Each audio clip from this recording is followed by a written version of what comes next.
कालू भंगी कृष्ण चंद्र। ये इन दिनों के बाद है जब मैंने नया नया लिखना शुरू किया था। मैं मुताला के लिए उससे सवाल पूछता और नोट लेने के लिए फाउंटेन पेन और पैड साथ रख लेता।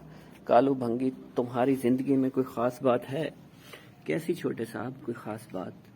अजीब, अनोखी, नई? नहीं छोटे साहब, यहाँ तक तो मुशाहिदा सिफर रहा, अब आगे चलिए मुमकिन है।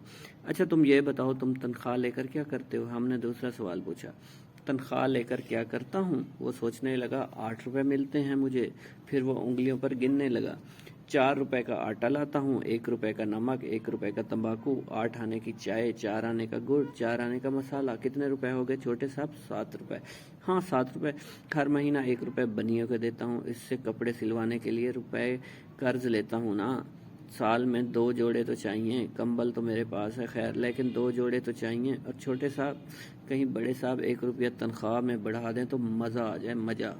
वो कैसे? घी लाऊंगा 1 रुपए का और मकई के पराठे खाऊंगा। कभी पराठे नहीं खाए, मालिक बड़ा जी चाहता है। अब बोलिए इन 8 रुपए पर कोई क्या अफसाना लिखे। फिर जब मेरी शादी हो गई, जब रातें जवान चमकदार होने लगी और कुर्ब के जंगल से शहद और कस्तूरी और जंगली गुलाब की खुशबुएं आने लगती और हरन चौकड़ियां भरते हुए दिखाई देते और तारे झुकते झुकते कानों में सरगोशियां करने लगते और किसी के रसीले होंठ आने वाले बोसों का ख्याल करके कांपने लगते। इस वक्त भी मैं कालू भंगी के मुतालिक कुछ लिखना चाहता और पेंसिल कागज लेके उसके पास पहुंच जाता।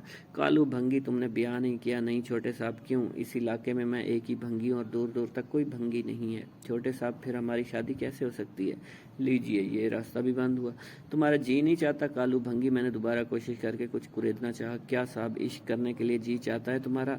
शायद किसी से मोहब्बत की हो तुमने, जब भी तुमने अब तक शादी नहीं की। इश्क क्या होता है छोटे साहब? औरत से इश्क करते हैं लोग। इश्क कैसे करते हैं साहब? शादी तो ज़रूर करते हैं सब लोग, बड़े लोग इश्क भी करते होंगे छोटे साहब, मगर हमने नहीं सुना वो जो कुछ आप कह रहे हैं। रही शादी की बात, वो मैंने आपको बता दी। शादी क्यों नहीं की मैंने? कैसे होती शादी मेरी, आप बताइए, हम क्या बताएं? ख्वाब। खाक। तुम्हें अफसोस नहीं कालू भंगी? किस बात का अफसोस छोटे साहब? मैंने हार कर उसके मुतालिक लिखने का ख्याल छोड़ दिया। 8 साल हो गए, कालू भंगी मर गया।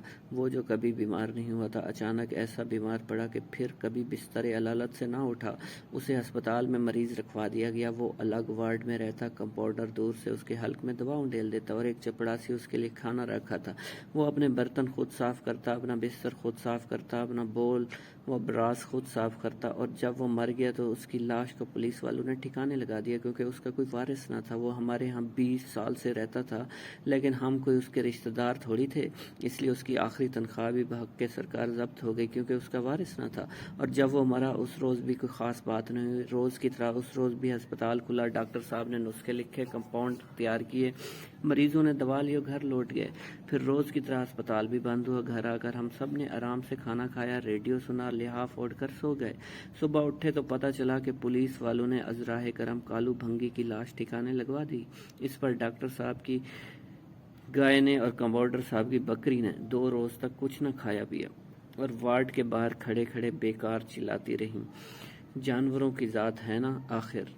व्यूअर्स, आपको कृष्ण चंद्र का ये अफसाना कैसा लगा? अगर आपको ये अफसाना अच्छा लगा हो तो मेरे चैनल टी लीफ सिनेमा को सब्सक्राइब करना मत भूलिएगा। बहुत शुक्रिया।